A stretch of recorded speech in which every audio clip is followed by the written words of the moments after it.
इसीलिए पहले क्लासरूम्स छोटे किए गए थे, छोटे क्लासरूम में आप क्रिएटिवली एंगेज कर सकते हैं। लेकिन जो इकोनॉमी का कंपल्सन है, when the education becomes a commodity, we don't know what to do, it's a big problem. Education was never a commodity, education was a kind of compulsion for the state. All the resources we have, the state appropriates that. One thing on which state must spend is education. But unfortunately that doesn't happen in India. So that you have smaller class, you have smaller groups, and you can promote the creative space within them.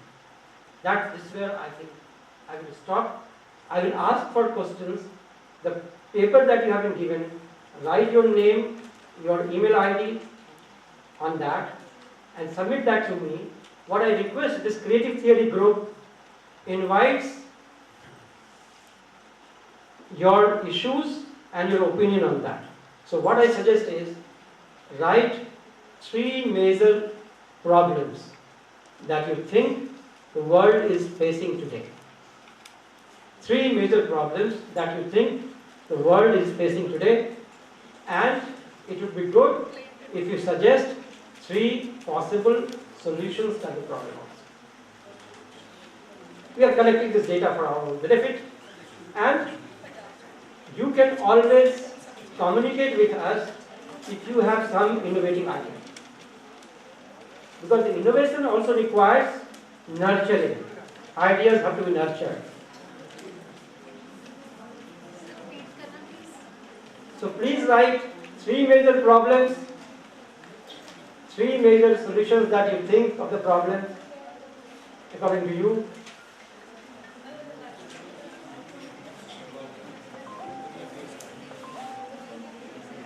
And your email ID and your name. That's it. And submit to the organizer. I'll collect from them. But in the meantime, if you have any questions, I am ready to address that.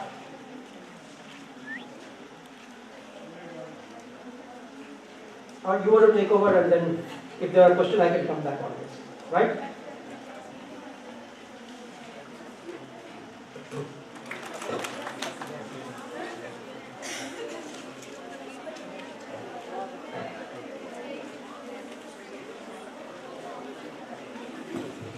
Thank you very much. जो आपने आज हम सबको बांटा, मुझे पूरा यकीन है कि इससे हम सभी का कुछ ना कुछ फायदा जरूर होगा।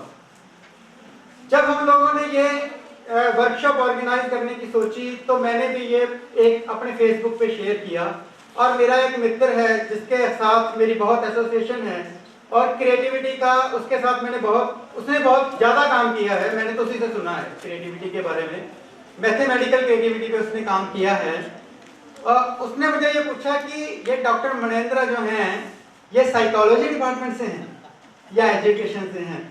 तो मैंने से बोला नहीं, ये पॉलिटिकल स्टडीज डिपार्टमेंट से हैं। जैसे आपने अभी आके शेयर भी किया कि आपसे भी बहुत लोग ये सवाल करते हैं। तो सर, इससे पहले मैंने साइकोलॉजिस्ट से या एजुकेशन पीपल से बहुत बार क्रिएटिविटी पे टॉक सुने हैं, देखे हैं, लेकिन सर ऐसा टॉक मैंने पहले शायद जिंदगी में कभी नहीं सुना। एक बहुत ही एक डिफरेंट व्यू था सर क्रिएटिविटी पे आपका। Thank you, thanks a lot sir. अब मैं रिक्वेस्ट करूंगा अपने प्रिंसिपल मैम से, प्रिंसिपल गुरविंदर कौर मैम से, सेक्रेटरी मीनाक्षी शर्मा मैम से कि वो डॉक्टर मनेंद्र जी को स्मृति चिन्ह देके सम्मानित करें। श्री प्रेम भारद्वाज जी से भी मैं रिक्वेस्ट करूंगा कि वो भी कृपया स्टेज पे आएं और हमारे आज के मुख्य वक्ता को सम्मानित करें।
अब सम्मानित करना चाहेंगे श्री चेतन जी से, जिनके प्रयासों की वजह से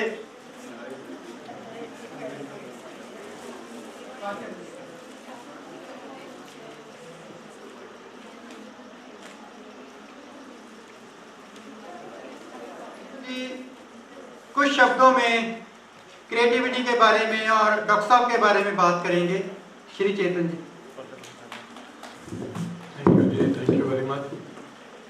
हाँ जी स्टूडेंट्स, कैसा लगा जी तो सारे क्रिएटिविटी, तो उसके बारे में तो मैं बात आपसे करूँगा। पहले तो मैं डॉक्टर साहब का बहुत धन्यवाद करता हूँ और अंकित जी साथ आए हैं। ये वो लोग हैं जो समाज को एक दिशा देने का प्रयास काम मुझसे करते जा रहे हैं और आगे नहीं करते रहेंगे। तो जोरदार तालियां एक बार इन लोगों के लिए। श्री प्रेम भारद्वाज जी, आपके चरणों में नमन। फिरोज जी, चरणों में प्रणाम। और जितने भी यहाँ पे टीचर्स बैठे हैं, स्टूडेंट बैठे हैं, सभी को मेरा प्रणाम। कोशिश यही रहती है कि स्टूडेंट्स तक वो बात पहुँचाई जाए जो स्टूडेंट्स के काम आए और आने वाली जनरेशन के तक भी ये बात पहुँचे। डॉक्टर साहब, क्रिएटिविटी पंजाब में शुरू से बहुत बढ़ी है और ख़ास तौर पे गांव के बच्चों में। मेरे को याद है हमारे गांव में सरकारी स्कूल की बिल्डिंग नहीं थी होती और उसको जो भी बनाया गया बाद में। वो बिल्डिंग क्या होती थी कि एक वृक्ष के नीचे स्कूल लगता था और जैसे जैसे धूप घूमती थी स्कूल की क्लास की मॉडिफिकेशन होती थी, वो क्लास इधर उधर घूमनी शुरू कर दी। तो बचपन से ही हमारे जो पंजाबी बच्चे हैं या देहात के बच्चे हैं वो क्रिएटिविटी लेकर आए। और सबसे बड़ी बात ये होती थी कि मोस्टली जो स्कूल्स के साथ शमशान घाट लगा होता था, तो जब किसी की डेथ होनी तो उस दिन स्कूल में छुट्टी हो जानी। तो बच्चे बड़े शरारती होते थे, वो दूर से बुजुर्ग बच्चों को, बुजुर्ग लोगों को देखते थे तो दूर से कहते थे यार पता नहीं ये 2 छुट्टियां यहाँ बैठी हुई हैं, उधर कौन सी छुट्टी। क्रिएटिविटी आज बॉलीवुड में सिर्फ गुरु नानक देव यूनिवर्सिटी के स्टूडेंट्स नंबर 1 पे जा रहे हैं, क्योंकि कपिल जब हमारे साथ होता था, ये सच्चाई है, उसकी सोच बड़ी अलग होती थी। वो हमसे पूछता था कि भगवान, अब भगवान की बात कर रहे थे वो, जैसे आपने महात्मा बुद्ध की बात बोली, तो कपिल ने साडे को कहना, साडा जूनियर हुंदा सीगा तो हमें उसने बोलना यार भगवान रोटी किदा खाता होगा, पर नहाउंदा किदा होगा। ਉਹ कृष्ण भगवान जो बंसरी लैंड जाते होंगे दुकानदार को कितना कहते होंगे बंसरी कैसी चाहिए हम लोगों को। तो क्रिएटिविटी शुरू से ऐसी होती थी। लेकिन आज जो इस मंच पे डॉक्टर साहब के द्वारा बोला गया,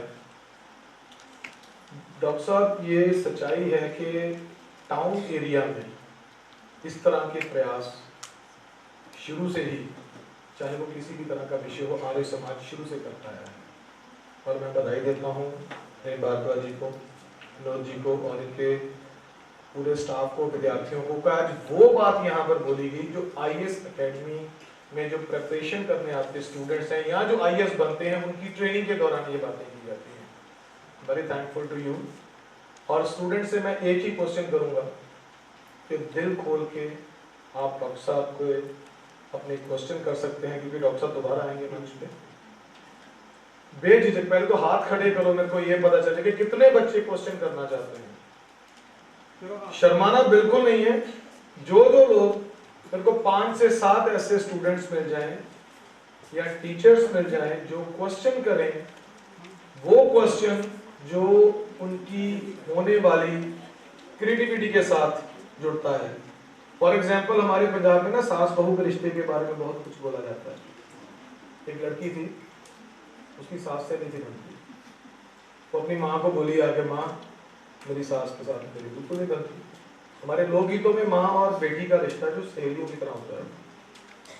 और उसकी माँ ने एक बहुत बड़ी सीख दी उसको, कहती बेटी सास जब पत्थर बनाने को देना, ये पत्थर की सब्जी बनाकर दे दो, तेरा मसाला इतना अच्छा होना चाहिए कि वो पत्थरों को चाट चाट के रोटी के साथ लगा देता है, और इतना टेस्टी मसाला होना कि वो पत्थर मुंह में डाले तो उसका दांत टूटे तो उसको महसूस हो कि मैंने गलत काम किया और इसकी जिम्मेवार मैं खुद ही हूँ कि मैंने इसको पत्थर बनाने के लिए दिया। तुम्हारी क्रिएटिविटी ऐसी होनी चाहिए कि तुम्हारा मसाला, ये वो लोग हैं जिनके तजर्बे हैं, जिनकी आंखों की जुड़ियां 10-10 साल का तजर्बा बताती हैं। मैं ते बच्चों को यो कहूँगा, खुल के अपनी क्रिएटिविटी की गल करो, कौन सी ऐसी चीज है जो आपको रोकती है क्रिएटिव बनने में, और कौन सी क्रिएटिविटी मन में है जिसको आप और स्ट्रॉन्ग कर सकते हो? हाथ खड़े करके मेरे को बता दीजिए ताकि मैं डॉक्टर साहब को दोबारा मंच पे दूं। कुछ एक हैंड, बिल्कुल चकना नहीं है। Yes, raise your hand. जब सवारती हैं माएं बाल बेटियों के, तो सवारती हैं और भी बहुत कुछ। इन्हीं से बुनकर निकलते हैं व्याकरण के कुछ शब्द, इन्हीं से पनपते हैं उनके संस्कार, तभी तो बालों में बांधकर बेटियां रखती हैं पूरा परिवार। क्या बात। आज की युवा नारी, वुमेन एम्पावरमेंट बहुत कुछ है। बेझिझक ये ना सोचो कि हाय मैं सवाल करांगी नाल दी होगी बड़ी टैलेंट। सबसे सब तो बड़ी मार साडी क्रिएटिविटी ਨੂੰ ਇਹੋ ਹੀ ਹੁੰਦੀ ਹੈ ਕਿ ਜੇ ਅਸੀਂ ਕੁਐਸਚਨ ਕਰਾਂਗੇ ਤੇ ਨਾਲ ਦਾ ਉਹਨੂੰ ਕ੍ਰਿਟਿਸਾਈਜ਼ ਕਰੂਗਾ ਤੇ ਚਾਰ ਬੰਦੇ ਜਿ ਬਹਿ ਕੇ ਤਵਾ ਲਾਏਗਾ, ਉਹ ਜਾਂਦੀ ਵੱਡੀ ਸਵਾਲ ਕਰਨ। ਲੇਕਿਨ ਸਵਾਲ ਕਰਨ ਵਾਲੇ ਅੱਗੇ ਨਿਕਲ ਜਾਂਦੇ ਨੇ, ਕ੍ਰਿਟਿਸਾਈਜ਼ ਕਰਨ ਵਾਲੇ ਪਿੱਛੇ ਰਹਿ ਜਾਂਦੇ ਨੇ। ਔਰ ਤੁਸੀਂ ਤੇ ਬੀਐਡ ਕਰਕੇ ਸਾਰੇ ਬੀਐਡ ਸਟੂਡੈਂਟਸ ਨੇ, ਤੁਸੀਂ ਪੜਾਉਣਾ ਕੀ, ਤੁਹਾਡੇ ਕੋਲ ਸਵਾਲ ਹੀ ਨਹੀਂ ਹੈ। माय रिक्वेस्ट इज डॉक्टर साहब, क्योंकि डॉक्टर साहब के साथ जो पंकज जी आए हैं, पंकज जी बहुत अच्छे सोशल एक्टिविस्ट हैं।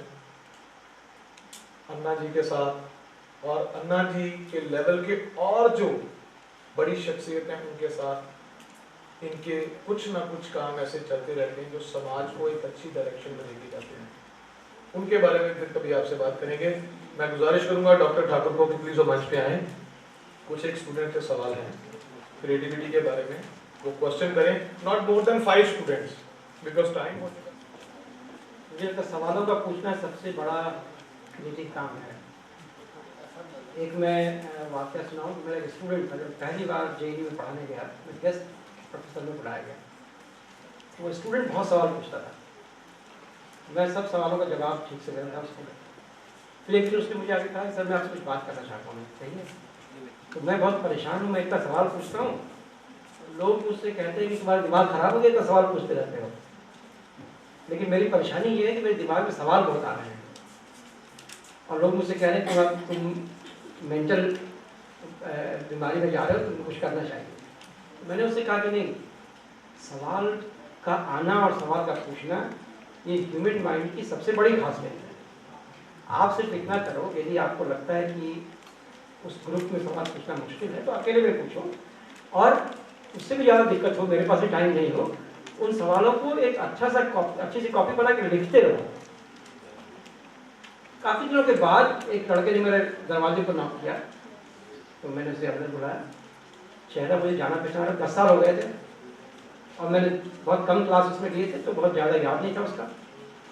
फिर उसने अपने को इंट्रोड्यूस किया, कहा कि आपके एक कप कॉफ़ी, क्योंकि मैं उसको कॉफ़ी पे ले गया था, और ये सलाह। उसने मुझे अब एक अच्छा प्रोफेसर बना दिया है। मैं रोहतक यूनिवर्सिटी में पॉलिटिकल साइंस पढ़ाने लगा हूँ। ये मुझे लगता है कि सवालों का पूछना, उसको सीरियसली, जो सवाल मेरे आपके मन में आते हैं वही सबसे इम्पोर्टेंट है, दूसरे के सवाल महत्वपूर्ण नहीं है। तो बताइए, कोई सवाल है तो मैं जवाब दूँ उसका। Since person child is creative, but a school or even our total education system does not support it. So give some suggestion to make that how can I support that child? And even if we should be, it should be a part of the syllabus and consider as a separate people. Can we consider it as a separate paper in our total education system, like there is an English paper or Hindi paper or Punjabi paper? Do you think that there is a special paper on creative thinking? This will support the child or not? I don't think that we can have a special paper on creative thinking. I think we have to create a space as creative space. तो कोई बच्चा यदि class में बहुत और चीज़ों में interest नहीं ले रहा हो और उसकी क्रिएटिविटी है, ऐसा लगता हो कि किसी भी क्षेत्र में वो क्रिएटिव है जो सिलेबस का पार्ट नहीं है, स्कूल को सपोर्ट करना चाहिए उसके लिए, और पेरेंट्स को स्कूल से बात करनी चाहिए। मैं आपको बताऊं कि मेरी पत्नी स्कूल में पढ़ाती है, और हम दोनों बैठ के, वो भी MA वाले टीम में है, लेकिन उन्होंने छोटे बच्चों को पढ़ाना स्वीकार किया है। वो शुरू से उनके मन में छोटे बच्चों को पढ़ाऊंगे, और रोज़ हम लोग कम से कम 2 घंटे इस पर बात करते हैं, और उनके क्लास के लगभग हर एक बच्चे को मैं जानता हूँ, क्योंकि हर बच्चे के बारे में हम दोनों बात करते हैं। और कई बार ऐसा वो आके कहती हैं कि ये बच्चा बड़ा मुश्किल बच्चा है, बहुत टफ है, इसको संभालना, क्या करना चाहिए। फिर हम लोग स्ट्रैटेजी डेवलप करते हैं उस बच्चे के लिए, उसके लिए हमें क्या करना चाहिए, फिर हम लोग फॉलो करते हैं कि वो काम कर रहा है स्ट्रैटेजी या नहीं कर रहा है। उस स्कूल के प्रिंसिपल से भी मेरी बात होती है, और मैं कई बार ऐसे बच्चों के बारे में, बच्चे जो बहुत तरह के होते हैं, जैसे कुछ हाइपर एक्टिव बच्चे होते हैं। अब स्कूलों को पता नहीं, अब 40 बच्चों के बीच में किसी एक बच्चे को जो हाइपर एक्टिव है उसको कैसे संभालेंगे, टीचर के लिए बहुत मुश्किल होता है। तो हाइपर एक्टिव बच्चे को यदि अलग कर दें वो भी नहीं बनेगा, साथ में उसको डेवलप करना चाहिए, लेकिन उसको संभालने का टेक्निक आपको आना चाहिए, और इस टेक्निक की ट्रेनिंग टीचर्स की होनी चाहिए। एब्सोल्युटली टीचर्स को ट्रेनिंग होनी चाहिए। जैसे मैं इस बात के बिल्कुल खिलाफ हूँ, यदि फिजिकली चैलेंज कोई बच्चा है उसको अलग स्कूल में पढ़ाया जाए, उसको उसी स्कूल में पढ़ाया जाए, और बाकी बच्चों को सेंसिटिव किया जाए उसके लिए, और टीचर्स को भी सेंसिटिव होना चाहिए उसके लिए। अभी बहुत सारी चीजें आ रही हैं, कई बच्चों का डिसेबिलिटी होती है लर्निंग में। जिस बच्चे की लर्निंग डिसेबिलिटी होती है वो स्टैंडर्ड लर्निंग डिसेबिलिटी होती है, लेकिन दूसरी कई चीजों में बहुत ज्यादा एक्सपर्ट होता है। तो स्कूलों में उनके क्वालिटी को समझना, उसको प्रमोट करना, और जो काम वो कर पा रहा है उसको वैल्यू करना, ये बहुत इंपॉर्टेंट है। और वो वैल्यू किया जाए तो धीरे धीरे बाकी चीजों में उसकी एक्सपर्टीज बढ़ जाती है। अब जैसे लंदन में, पूरे इंग्लैंड में एक्चुअली अभी एक्सपेरिमेंट चल रहा है कि बच्चों को फिलॉसफी पढ़ाई जानी चाहिए, नहीं पढ़ाई जानी चाहिए। अभी तो स्कूलों में कोई फिलॉसफी नहीं पढ़ाई जाती है। वहाँ पे ग्रुप है जिसने बच्चों को फिलॉसफी पढ़ाना शुरू किया है, और वो पा रहे हैं कि जो लोग फिलॉसफी में इंटरेस्ट लेने लगते हैं वो फिजिक्स में भी अच्छा करने लगे हैं, वो बाकी डिसिप्लिन में भी अच्छा करने लगे हैं। क्योंकि मैंने उन लोगों से बातचीत की कि आपको क्या लगता है कि फिलॉसफी पढ़ाने में आप ऐसा क्या कर पा रहे हैं। वो कहते हैं कि जो रिफ्लेक्सिव कैपेसिटी है, वो रिफ्लेक्सिव कैपेसिटी लोगों से बातचीत करने पे बढ़ती है। और फिलॉसफी में कोई एक्सपेरिमेंट तो करना नहीं है, तो हम उससे बातचीत करते हैं, तो बातचीत करने में जो उसका माइंड एक्टिवेट होता है, that becomes active even in physics anywhere else. तो मुझे लगता है इस तरह के इनोवेशंस की जरूरत है, और दुनिया भर में जो इनोवेशंस चल रहे हैं उससे एंगेज करने की जरूरत है, राइट? एक कॉन्सेप्ट से क्लियर किया सी भी पिंडां ਦੇ ਵਿੱਚ ਜ਼ਿਆਦਾ ਫਿਲਾਸਫਰ ਕੰਪੈਰੀਟਿਵਲੀ ਹੈਗੇ ਨੇ, ਪਰ ਉਹਦੀ ਵਜ੍ਹਾ ਸ਼ਾਇਦ ਇਹ ਹੈ ਕਿ ਪਿੰਡਾਂ ਦੇ ਵਿੱਚ ਡਿਸਕਸ਼ਨ, ਵਾਰਤਾਲਾਪ, ਡਾਇਲੌਗਸ ਹੁੰਦੇ ਆ, ਇਸ ਕਰਕੇ ਫਿਲਾਸਫਰ ਹੈਗੇ। ਇਹਦਾ ਤੁਸੀਂ ਕਲੀਅਰ ਕੀਤਾ ਸੀ। ਮੇਰਾ ਸਵਾਲ ਇਹ ਹੈ ਸਰ ਕਿ ਜਿੱਦਾਂ ਮੋਗੇ ਦੇ ਪਿੰਡ ਦੇ ਨਾਲ ਇੱਕ ਲੜਕੀ ਹਰਮਨਪ੍ਰੀਤ ਕੌਰ ਅੱਜ ਦੇ ਟਾਈਮ ਉਹ 2020 ਦੀ ਕੈਪਟਨ ਹੈ, ਇੱਦਾਂ ਇੱਥੇ ਸੰਸਾਰਪੁਰ ਹੈ, ਛੋਟਾ ਜਿਹਾ ਕਸਬਾ ਹੈ, ਉਹਦੇ ਵਰਲਡ ਲੈਵਲ ਤੇ ਹਾਕੀ ਦੀ ਪਲੇਅਰ ਪੈਦਾ ਹੋਈ ਸੀ। ਇੱਦਾਂ ਹੀ ਧੋਨੀ ਹੈ, ਬਹੁਤ ਸਾਰੇ ਖਿਡਾਰੀ ਜਿਹੜੇ ਪਿੰਡਾਂ ਤੋਂ ਪੈਦਾ ਹੋਏ। ਫਿਲਾਸਫਰ ਤਾਂ ਮੈਂ ਇਸ ਕਰਕੇ ਐਗਰੀ ਹਾਂ ਕਿ ਉੱਥੇ ਉਹ ਟਾਕ ਕਰਦੇ ਸੀ, ਡਿਸਕਸ ਕਰਦੇ ਸੀ, ਇਸ ਕਰਕੇ ਪਿੰਡਾਂ ਦੇ ਉਹ ਲੋਕ ਫਿਲਾਸਫਰ ਬਣ ਗਏ। ਪਰ ਇਹ ਕੀ ਕਾਰਨ ਹੈ ਕਿ ਪਿੰਡਾਂ ਦੇ ਜਿਹੜੇ ਪਲੇਅਰ ਹੈ, ਖਿਡਾਰੀ ਹੈ, ਉਹ ਵਰਲਡ ਲੈਵਲ ਦੇ ਹੋਏ। बड़ा इंटरेस्टिंग सवाल है, ये मैं समझ पाया सही पंजाबी। तो ये कह रहे हैं कि गांव में क्यों ऐसे लोग पैदा हुए, फिलोसफर तो पैदा हुए, समझ रहे हैं, खिलाड़ी क्यों पैदा हुए? आई कैन अंडरस्टैंड पंजाबी, मेरे गुरुजी पंजाबी हैं। हाँ, देखिए मुझे लगता है ये बड़ा सवाल है। अभी मैंने इस पे एक लेख भी लिखा है कि दुनिया में दो तरह की सभ्यताएं थी, एक अर्बन सिविलाइजेशन, एक रूरल सिविलाइजेशन। ये सभ्यता थी, ये गांव केवल गांव नहीं था, ये सभ्यता थी। यानी कि सभ्यता होने का मतलब ये है कि आपका सोल कहाँ बसता है, आपके समाज की आत्मा कहाँ बसती है। जब भारत में कहते थे भारत गांव का देश है, इसका मतलब है कि भारत की आत्मा गांव में बसती थी। अभी भारत गांव का देश नहीं है, number of people staying in village में भी मोर, लेकिन हमारी सभ्यता जो है वो शहरों में बसने लगी है, वो आत्मा वहाँ से निकल गई। जो रूरल सिविलाइजेशन, जिस तरीके से भी लोगों ने इमेजिन किया होगा अपने ग्रोथ में, जो रूरल सिविलाइजेशन है उसमें ह्यूमन क्रिएटिविटी के ज़्यादा होने की संभावना है। क्यों ज़्यादा होने की संभावना है? क्योंकि एक तो वहाँ पे इंटरेक्शन ज़्यादा क्लोज होता है, ह्यूमन इंटरेक्शन बहुत क्लोज है। अर्बन सिविलाइजेशन में ह्यूमन इंटरेक्शन बहुत कम है, बहुत कम है। जैसे मैं फ्रांस की बात बता रहा था, जो नॉवलिस्ट हैं वो कहते हैं कि उनके घर के सामने हज़ारों घर हैं जिसमें सिर्फ फ्लैट्स में अकेले लोग रह रहे हैं, दूसरा इंसान नहीं, single person are living in the flat. यानी ह्यूमन इंटरेक्शन हमारा नहीं होता। जैसे मैं स्वीडन गया, तो स्वीडन में मैंने देखा कि तब हिंदुस्तान में ये मॉल कल्चर नहीं आया था। तो मैं मॉल में गया तो वहाँ एक फैमिली अपने बच्चे को लेके जा रहा था, तो बच्चा बिल्कुल शांत बैठा था। मुझे बड़ा आश्चर्य लग रहा था, मुझे लगता था कि मैं अपने बच्चे को मॉल में लेके गया वो तो पूरा तहस नहस कर देगा सामानों का, इधर चॉकलेट उठाएगा उधर बिस्किट उठाएगा, ये बच्चा बिल्कुल डल बैठा हुआ है। तो मैंने पूछा, एक साइकोलॉजिस्ट थे स्टूडेंट के, मैंने उनसे पूछा कि भाई ये आपका बच्चा बदमाश क्यों नहीं है, आता स्टूडेंट का बच्चा बदमाश क्यों नहीं हो रहा है? उसने कहा पता है क्या प्रॉब्लम हो रहा है, ये बच्चे बच्चे को देख ही नहीं रहे हैं, ये बच्चे केवल बड़े को देख पाते हैं, क्योंकि फैमिली में बच्चा ही एक है, 5 लोगों की फैमिली में एक बच्चा है, तो बच्चा कैसे बिहेव करता है उसको आइडिया ही नहीं है, वो तो बड़ों को देखता है, तो बड़ों के जैसा बिहेव करता है, नतीजा क्या है वो डल हो गया है। ये बड़ी